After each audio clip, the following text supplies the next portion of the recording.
And we're back with another episode of Inside Sports Fantasy Football. It's Gerald Glassford coming right back at you here from Inside Sports Fantasy Football, the Lakers Fast Break, Game Source, and the Pop Culture Cosmos. We truly appreciate you checking out all of our great shows. And if you can, please give us that magical 5-star review wherever you get your podcasts. Plus, if you can like, share, and subscribe, follow us today at the Inside Sports Fantasy Football, Pop Culture Cosmos, Lakers Fast Break, everything that we do right here for you when it comes to the world of podcasting. And of course, also as well, the Domination Sports Nation, all these great shows. Please go ahead and follow them today, right here, wherever you get your podcasts. Well, the Lakers, yes, Fast Break is going to go ahead and still do what we need to do. But unfortunately, after the season's over, there's lots of things now that we can pay our attention to. And that is with Inside Sports Fantasy Football, of course, the NFL draft. And the NFL draft is now done and over with. And we want to go ahead and weigh out the winners and losers in the NFL draft. So here today to discuss that and how it will affect your fantasy football team are three awesome panelists indeed. These guys know football inside and out, and I'm sure they were there from the very first pick to the last pick of the seventh round, Mr. Irrelevant. And so will it be another case of a steal for the last pick in the NFL draft? We will wait and see. But here today, first up, my longtime good friend on this show, and the guy who has given us insight for years on end, it is Chris Sardieri. Chris, great to have you here from the Domination Sports Nation, along with your son, Dominic. I want to ask you this, my friend. Did you survive the NFL draft, or is it becoming like WrestleMania used to be, longer and longer and longer? Yeah, it's not. I was explaining to Dom back in the day, we'd start watching. I don't know, it was probably like 10, 11 a.m., noon on the West Coast. I can't remember what. And you had a long day of watching it. And the first round went a lot faster than it does these days. And then the second day, maybe you watch some of it. But now it's completely spread out. Dom and I managed to last through the entire first round. We watch a little bit of the second round on Friday, and that's about it. I mean, especially with phones and notifications and the millions of apps out there, you can figure out who your team's taking or what surprises were happening, but it's just too much to just sit down and watch it all. I think just getting through the first round was impressive for us. Yes, absolutely. And I feel sorry for those people out in Detroit that were just standing there for hours on end. Oh my gosh. And you know how they had to get there early, oh my God. Ugh. I know. I thought it was bad here when it was here in Las Vegas. You had to stand for hours in the heat. Now look what you have to do there. But it is, of course, the NFL draft. First up, Chris, I want to ask you your thoughts on the number one pick himself, Caleb Williams. I am a little bit biased because I did go to USC for a cup of coffee, and I do still follow the football program. And in doing so, you obviously appreciated the year before with Caleb Williams. His last year there was not exactly the same kind of results you were looking for, but I don't know. I'm not 100% impressed with this whole 6 quarterbacks in 12 picks crop. To me, I like Michael Penix, but he has a lot of injury risks, and well, just spent 100 million on Kirk Cousins aside. But tell me your thoughts. Actually, instead of just the number one pick, tell me your thoughts in picking 6 quarterbacks in the first 12 picks. Was it a wise move for all of these teams? It was for those teams because they had no quarterbacks, and they know that next year's class allegedly, and who knows who has a crystal ball on this, is not going to be as strong for QBs. But regardless, you need a quarterback in the NFL, and the cheapest way to do it is to have a crappy record and pick at or near the top of the first round and have those guys locked up on a rookie wage scale for a while. And if they do pan out, you re-sign them and make a mistake like the Giants did with Daniel Jones, or you do like the Bears and you cut bait and trade him to the Steelers for practically nothing. So with Caleb Williams, I get he was a consensus number one, but to me, It doesn't feel like it's Andrew Luck, Peyton Manning, insert number one quarterback historically name. I think he's the best of the bunch, and the Bears didn't have a choice. They went all in, but he's going to have some weapons around him. But at the same time, any rookie quarterback in the NFL has their growing pains. So I think it's just a function of how the league has changed and the fact that there was quantity wise a lot of skilled quarterbacks in this year's draft class. But by no means did I think Penix and Bo Nix would go this high in the first round. Also here today, a good man indeed. It is his son, Dominic Lardieri. So, Dominic, I will ask you the same question. 6 quarterbacks taken in the first 12 picks. Actually, I'll throw a little bit of a monkey wrench into it. Just basically off your, again, these, I guess, all these teams had needs for quarterbacks. That's true, but I was not impressed by any of them outside of what Caleb Williams showed me the previous year. I liked Michael Penix. I like what he brings to the table, but again, I'm not sure after spending so much money on Kirk Cousins, would I have done that, especially for a guy that gets injured so much. But again, we'll leave it from there. But of the 6 quarterbacks right now to you, which do you think at the end of the day, because I'm sure 5 of them will probably be traded in 3 years here or less, as is the case, the MO of the NFL. Which quarterback do you think will reign supreme and be an actual consistent starter / all pro / maybe playoff champion for their team? Yeah, I really like the Denver Broncos taking Bo Nix with their first round pick. Obviously, Sean Payton's up there in the front office making all the moves. They get rid of Russell Wilson in that bad contract, but I really like the Bo Nix pick. I think him and Penix are obviously the most NFL ready. Bo Nix transferred from Auburn to Oregon. He really succeeded with Dan Lanning there for 2 years at Oregon. His past year, his last season in college, he had 40 plus touchdown passes with I think like 2 interceptions. It was pretty crazy what he was doing there. And I think that success in college will translate in the Sean Payton offense. And I like what the Broncos did there. Well, there you go. There you have it. It is, of course, thoughts of Chris and Dom Lardieri. Please check them out at the Domination Sports Nation. And also, as well, speaking of the Lakers fast break, as I did earlier, a guy who will have more time on his hands, like I will, now that the Lakers are done for the season. It is, of course, the Magic Man, Sean Grice. And Sean, again, I'm not exactly thrilled to see all these quarterbacks because again, I think all have flaws.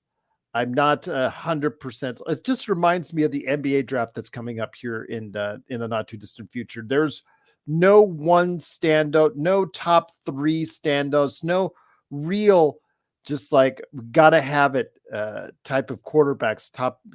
I think there were quality players at the offensive line, at the wide receiver position that maybe in the long run will turn out to be better players. But your thoughts on the 6 quarterbacks in the first top 12 spots, my friend? Well, I'll try to add what yourself, Chris, and Dom added. Gerald, can't really add too much because it was astute. Yeah, as far as the 6 quarterbacks go, I think you're kind of dead on arrival there with 5 out of the 6 being traded.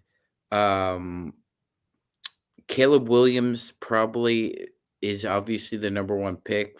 I think more so from just a physical profile.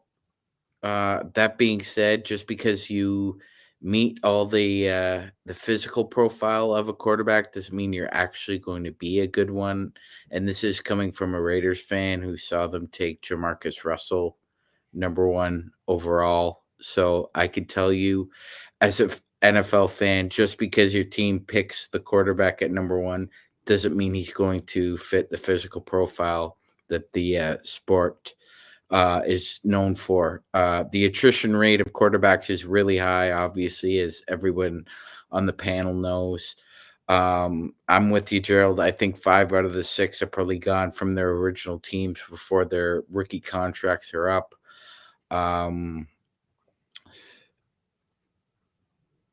Some people say the Falcons made a sly move. I'm on the opposite end of that. I actually think it was counterproductive. It was almost a self-sabotage.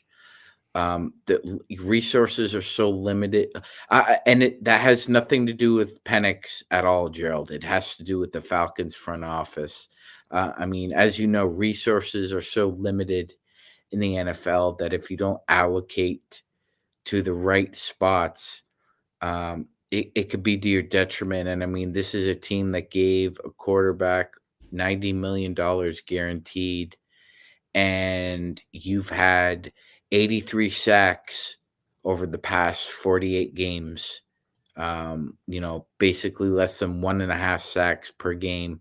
The Falcons have no pass rush. They tried to address it later on in the draft, but I felt that of all the teams who selected quarterbacks, I feel Atlanta and Denver kind of reached. Well, I will say that when it comes to Atlanta, I don't know, Chris. It's just very puzzling. I mean, I like Michael Penix. I think he's the one if he gets his health on track, because he looked pretty good this last season. So I think he has the talent, he has the arm. I think he can do it long term. But with Kirk Cousins, you're paying $100 million to. It didn't really make much sense to go there. And I agree with Magic. Bolster your front line, whether you want to do it on the offensive, defensive end. You've got players at the skill positions. I just don't understand why they would go ahead and really double down on it, unless you have little faith in the $100 million quarterback you just signed is going to come back from that Achilles tendon. Yeah, completely agree. And I know people tried to compare it to what the Packers did twice, drafting Rodgers when they had Favre and then drafting Jordan Love. But those were later on in the first round picks. The Packers were a playoff team. They're pretty well rounded. Yeah, it was a stretch, but I mean, they had an eye on the future. Props to them. In this case, like you both alluded to, the guaranteed money, the fact that now you've ticked Cousins off, I'm sure, and that Penix is not a 21, 22-year-old sitting on the bench learning, but rather a 24-year-old with an injury history Good makes point. little or no sense to me. Now, if a team like my Giants, or I don't know, even someone, let's just say like the Saints, where they've got Derek Carr, but maybe they've got an out like they would with Daniel Jones, and they can cut him after this year with minimizing some of the cap hit. And then, yeah, Penix can play the following year. He can sit and learn, but this makes no sense to me. And big picture too, I think Rich McKay there, there's been a lot of talk chronicling why Belichick didn't get the job in Atlanta. And, when you got him running the show and has Arthur Blank's ear and pulls moves like this and wants nothing to do with Belichick because he sees him as a threat. I mean, you've got a whole organizational issue there. And again, that's nothing to say if Penix had the Giants put the card in and said they were taking Penix at 6. Would I have been surprised? Yes, but probably pleasantly surprised because I do like him, and I don't think you could ever take a quarterback too high if you think he's your future. The thing is, though, Chris, and I'll get it to you Dom. I want to ask you this. I mean,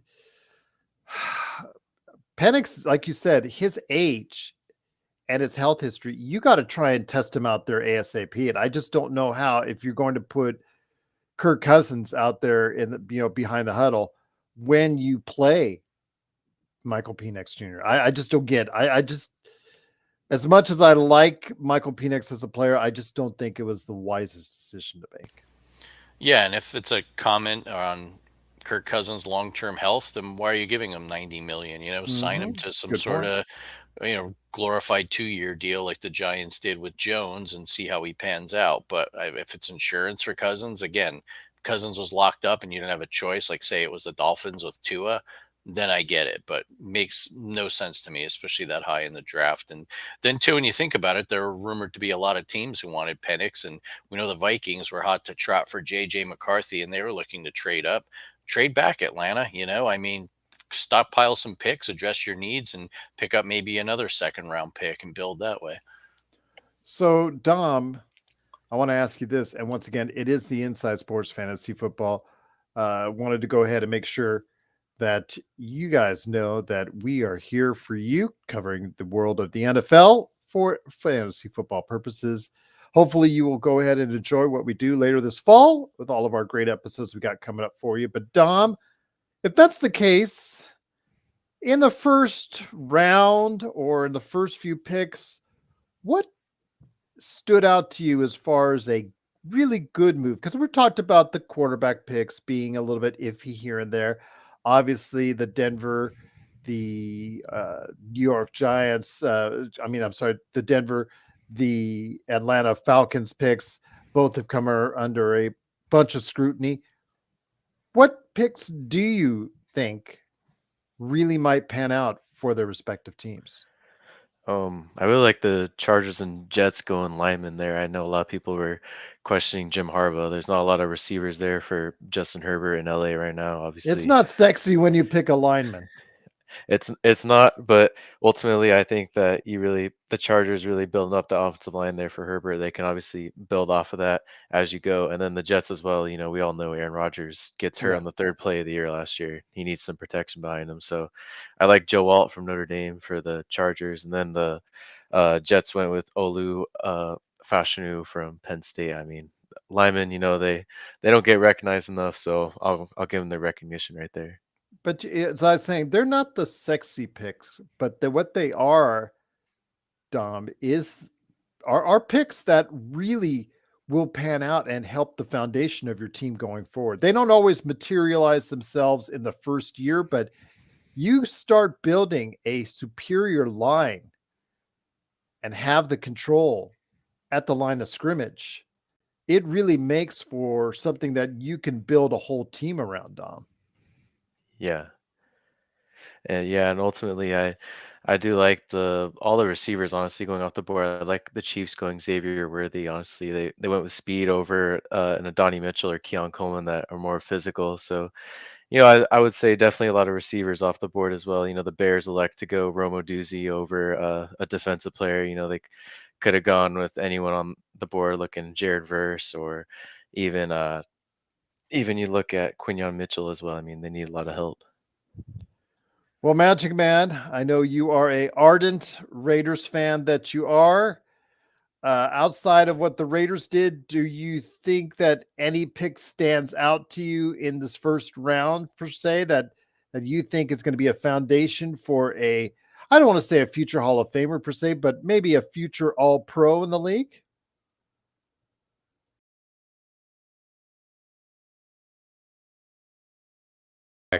Um, Can you say that again because you were on mute? I was gonna got you. say that was a great question, Gerald, and one that's kind of hard to project.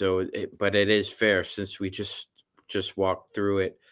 Um, I have to say, as much as it pains me to say this, Joe Alt was a great pick for the San Diego Chargers.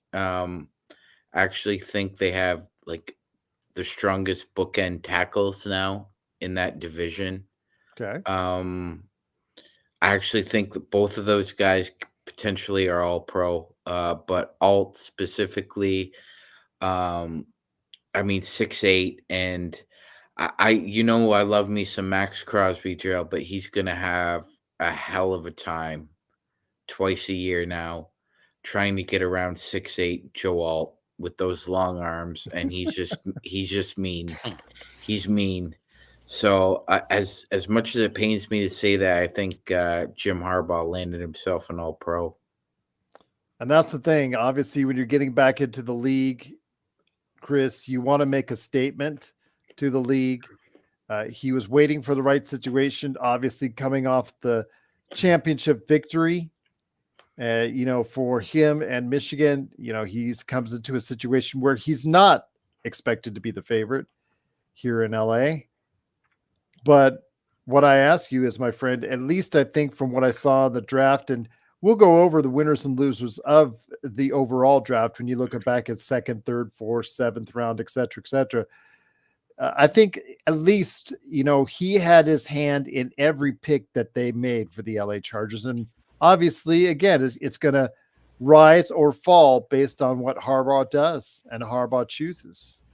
Definitely. And there was talk that maybe he'd take Blake Corum as running back out of Michigan. The Rams ended up picking him up in the third round, which I thought It's was a funny nice because when that happens, they never pick up their own exactly. players. They Well, how, never pick up their how, own how about a players. week before the draft? Oh, Justin Herbert's on the market, or the Chargers are Mhm. looking to trade out of 5. I just love that stuff. It's like I tell Dom, when you hear that, do the opposite. But not only completely agree with both of these guys, Alt's going to be a fantastic long-term pick there at left tackle, and Slater's really good, and he's going to get to move to right tackle. So I'm sure Chris Jones too won't be too happy there in the AFC West. But let's not forget his second round pick, Lad McConkey out of Georgia. Dom and I were sitting here. The pick came in. We're watching on TV, and I was like, wow, I forgot about him. It felt like he was at Georgia forever.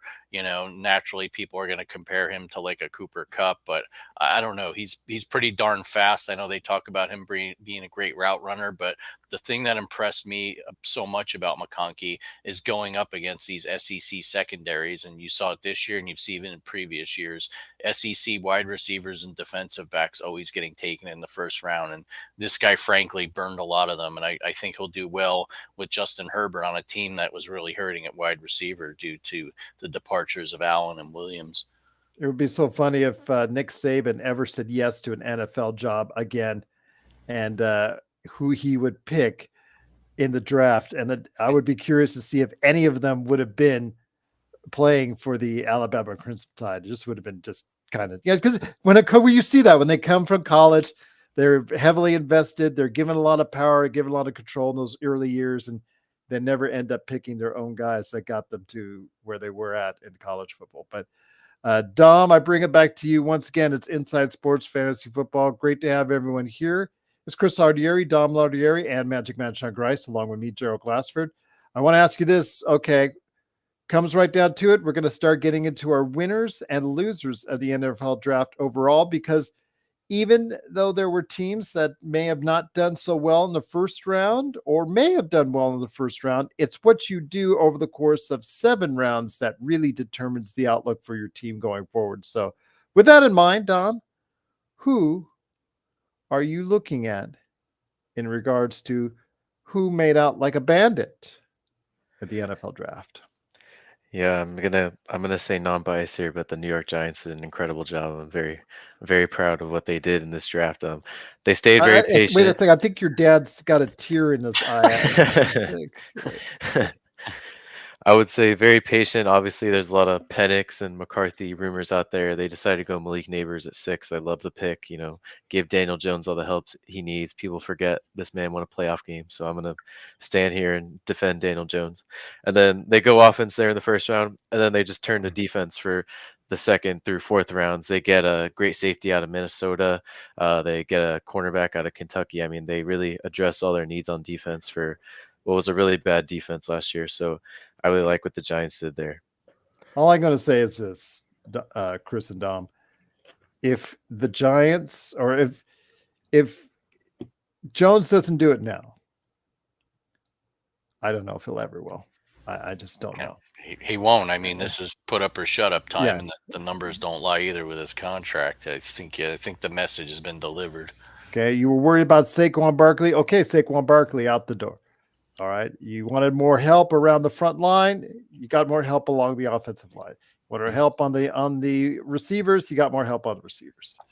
There absolutely is no more concerns or issues. They built around this team, committed to you, and your team, Chris, committed to him. So it's up to Daniel Jones to now deliver and take this team to the playoffs, and I don't say a Super Bowl, but at least get them a strong showing this season, Chris. Yeah, they've got to at least have a winning record, get into up the playoffs and win a game, and then they're back to where they were 2 years ago.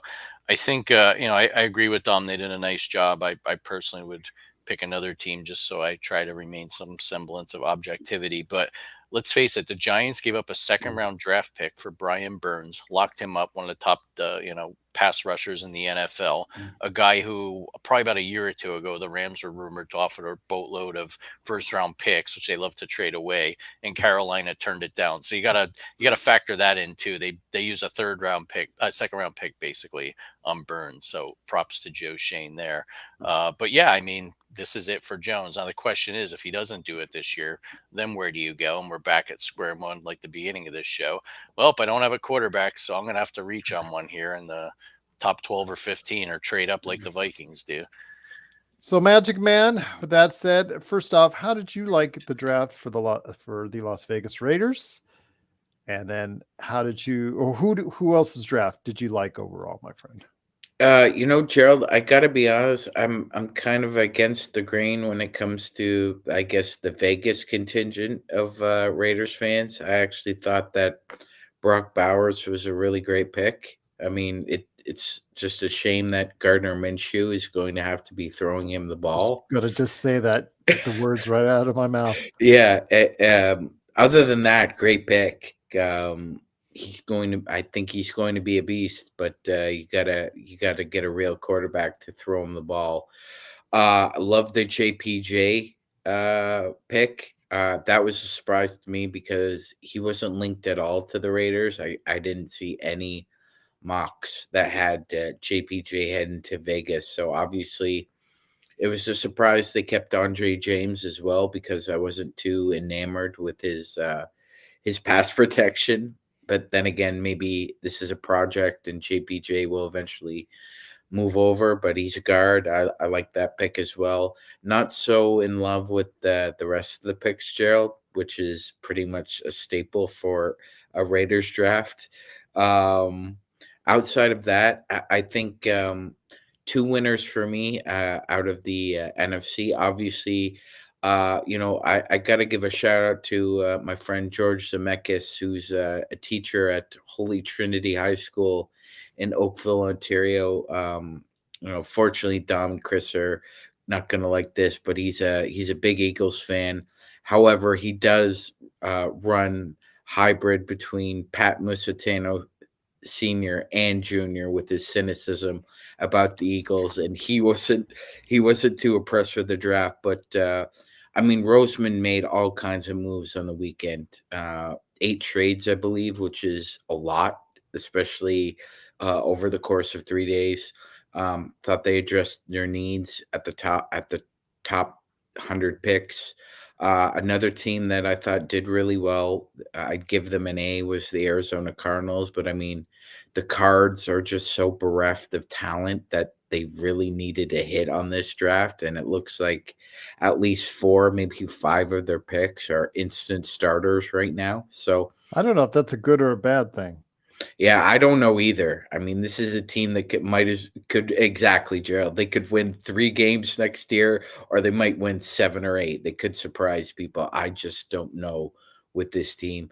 In the AFC, obviously, one of the most even though they picked up their wide receiver, I thought the Buffalo Bills build themselves again, trading with the Kansas City Chiefs.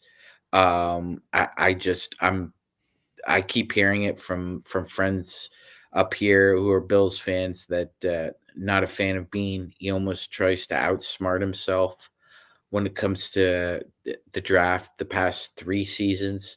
And another team I thought that was a little disappointing uh, happens to be I gotta say it, the New York Jets. I wasn't really impressed with their draft. I don't think that they addressed a lot of their needs, like, presently.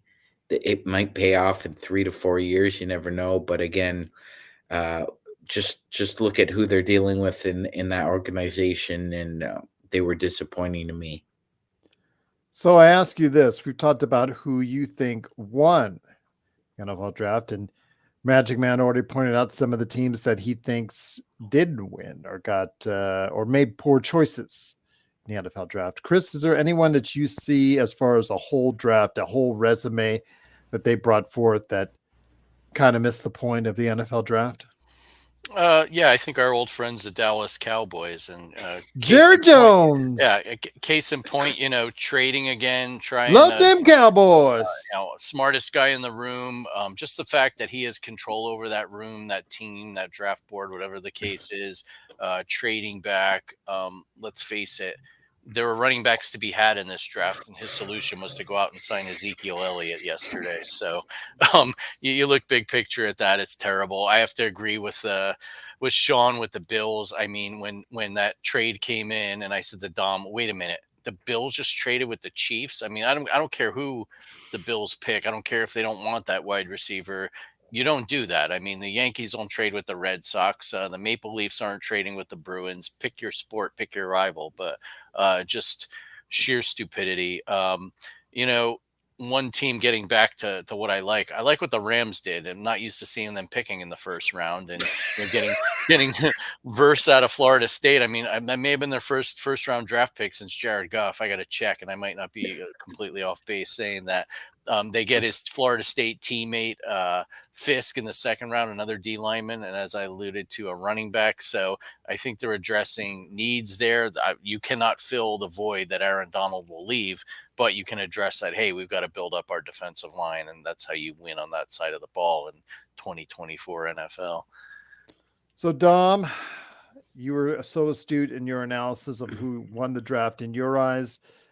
I mean, obviously, winning and losing in a draft is only one part of it. There's also free agency, and then there's retaining your players, et cetera, that goes into managing team as far as the success goes going forward. But a lot of it starts with the draft. And who do you think really blew it when it came to the NFL draft this year? I'm going to go San Francisco 49ers. They take receiver round one, taking Ricky Pearsall out of Florida. I mean, not only do I not like the receiver pick because you obviously got an unhappy Debo Samuel and Brandon Ayuk over there in San Francisco, but they go Ricky Pearsall, who's a project wide receiver at best. I mean, the only highlight I really saw of him was some one-handed catch, but I don't have a lot of good film on him. And so, I mean, don't really like that pick. They take a running back in the fourth round. You obviously got McCaffrey there, so a little questionable what Kyle Shanahan and John Lynch have planned there. The receivers that were available, Keon Coleman, Xavier Legette, who is compared to AJ Brown. I mean, there were some good receivers there for the taking if they really wanted that position. They kind of blew it. But anybody else stand out for you as far as losers when it comes right down to it? I mean, I get what the Raiders are trying to do, but I feel like they kind of got toasted. The Falcons kind of ruined their chance at Penix. I mean, I like Brock Bowers, but I just like Sean said, there's no quarterback to throw to him ultimately. You might think he was like a mid to late round, first round draft pick, as Yeah. opposed to being something that high up. I get that. I get that. So, if that being the case, Magic Man, before we head on out, I wanted to go ahead and how do you apply, or who do you look at from this draft that can make a quick contribution, or a maybe, because there's dynasty leagues that are going to be going on here in not too distant future. There's also going to be individuals that at some point in time will be coming across the waiver wire if you don't pick them up right away in the draft. Which rookies do you think will make an impact early on in their careers that you might want to keep an eye on them if you're a fantasy football owner? Gotta be honest, Gerald. I think Malik Neighbors is going to have a fantastic rookie season. I don't think Marvin Harrison Jr. will have as nice a rookie season. Two reasons. One, Murray's lack of, let's just say, processing, and the offensive line is little iffy in Arizona. So I think it kind of relegates Marvin Harrison to more of a possession wide receiver rather than him being able to run, intermediary routes that he was able to do in Ohio State. But Neighbors is an instant pick. I mean, he is just flat out a burner, and his catch radius is really impressive. So I expect them to have well over 1,200 yards. Okay, the pressure's really on Jones now, Chris. Oof. We'll You see. heard it I mean, there. no, I look on paper, I would agree with him. Now it's just a matter of is Jones healthy enough, right? Is he going to come back and be in game shape? No one knows. Or does it mean that Drew Lock is going to be this year's Tyrod Taylor? Maybe that bodes well for Neighbors because, well, I don't think Lock's an every game starter. He's a good backup. We saw him beat the Eagles on Monday night late in the season, so remains to be seen. But the good thing about Neighbors, and I think this plays in well if Jones is ready to go, is Jones throws the short passes. He's more accurate that way. He's not as good with the deep ball, and Neighbors thrived on that in LSU. I mean, you look at the numbers he had catching Jaden Daniels passes. It's not like he was Justin Jefferson or Jamar Chase over the top all the time. This guy will take a slant route and be off to the races, or a little bubble screen and watch out. So I think that will help Jones in that respect. So, Magic Man, anybody step out before they stand out? I at really all? thought everybody in the top 10 kind of overlooked Dallas Turner, Gerald. I really think he's going. I'm not ready to say all pro as opposed to like say somebody like Joe Alt, but I think Turner ended up in a good spot, and I think he'll have a fine rookie season. So I get the question to you, Dom, and I'm going to send it over to you. Who do you think you need to keep an eye on? Because again, you advise your dad when it comes to when you guys set up your fantasy football teams, and I know that you have an eye on whatever hot rookie name seems to fall down on the list. So, what hot rookie names or name do you think will be on that list for you come this fall? I got two. I got Roma Duze from Chicago Bears. I mean, you could hot take say he's probably the best receiver, most all-around complete receiver in the draft. I mean, he thrived out with Michael Penix. That was a great connection they had at Washington. I really like how he just can run the whole route tree, and I like his speed and his route running as well. And I think Caleb Williams and him will be unstoppable, along with having DJ Moore and Keenan Allen, which I think bodes even more well because those guys are decoys now for him. And then also I like Bucky Irving. The Buccaneers take him. He's if you don't know him, he's a former running back for Oregon, speedster. I don't believe that Tampa has a serviceable running back right now, so I think they like to run the ball usually in Tampa as well, and they got Baker Mayfield as well. So another late round pick that I like. Anyone that you have an eye on, Chris, before we end on that? Yeah, I hate to disagree with Sean, but I think Harrison will probably have a good rookie season. I know that line stinks, but watching the Cardinals down the stretch last year, and don't ask me why, other than, sometimes they were one of the few late games that were on red zone at the time. But this is a team, if Murray can stay healthy, that actually completed passes to wide receivers like Hollywood Brown. So I think Harrison's super talented. Look, I love Neighbors. I love that pick there, but had Neighbors gone right before, I would have been happy with Harrison too. But I think he's NFL ready, Harrison. And I think, frankly, they're not going to be a great team. And in cases like that, they'll throw the ball a lot, and that bodes well for you as a fantasy owner. You know, it's hard to say if there's a rookie running back that stands out in this class. So I'm not going to go out on a limb there. But with the rookie quarterbacks, everyone's going to be looking for the next CJ Stroud. I really don't know who that would be because not only was Stroud a fluke in that there was so much negativity around him leading up to last year's draft, but he went to a Texans team that did an unbelievably quick turnaround, and he was a major factor in that. But I just think it's too hard to say at this point. Penix isn't going to play. Could Sean Payton get Bo Nix up and running? I wouldn't be surprised. He's like a quarterback whisperer that everyone forgets about. But if I just had to take a flyer on one, I'd say maybe Jaden Daniels, just because the Commanders have completely cleaned house. They've got new coaching staff.